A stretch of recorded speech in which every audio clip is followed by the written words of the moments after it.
این آتش در این تنور 100 سال باز خاموش نگشته است. از بابا کلام بابا و پدر امروز با محمد شریف تبر میراث مانده است.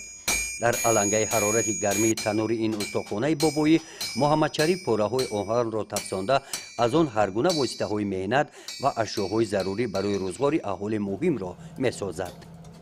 برکتش خیلی برکت همین کسبه همیه که خدا را شکر گشنه نمیم خیلی نمی چی مرادی که باشه حاصل می شود. خیلی فرزنده را میخونم نه دستیار شدن امروز با همین کسبه خوننده امروز دستیار شدن نه امروز خیلی خدا را شکر روز گذشته است خدا تنجی همین دولت بوده آرامی را بوده همین تن باشه همین حکمت ما تن باشه خدا را شکر روز رفته است.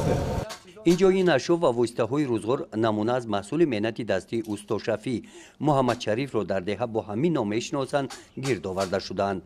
در دوران صاحب استقلالی کشور میگوید او با احیا گشتن هنرهای مردمی توجه این عائله بر رشد این هنر اجدادی باز هم زیاد گردیده به شغل هر روزه آنها تبدیل یافته است.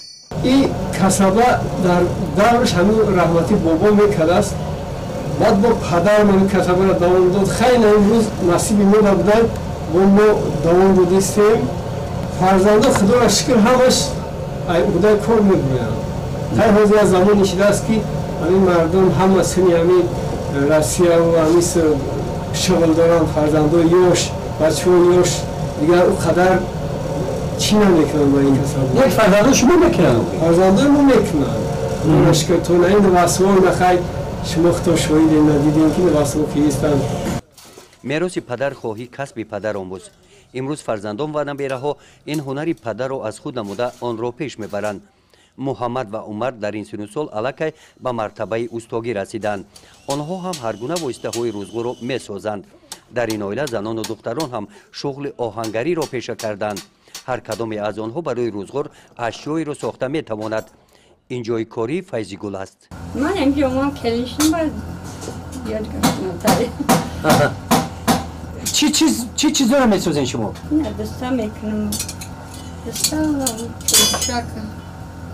دخترها خیلی هم یه دخترچه داشتم خیلی یوردان میکرد همین چویدوشک شونک سوز کردن در همین دستا تیار میکرد گربه تیار میکرد با خیلی جوش میشید که با پورا میکرد نشانشون میدادم خیلی خبرش خیلی هم اویلم هم همون میکنه خیلی چیزای در کوره همشه ایمداش میبوره خیلی نکنم یوردان نکنم با نمیشه کی نیسته برای زن؟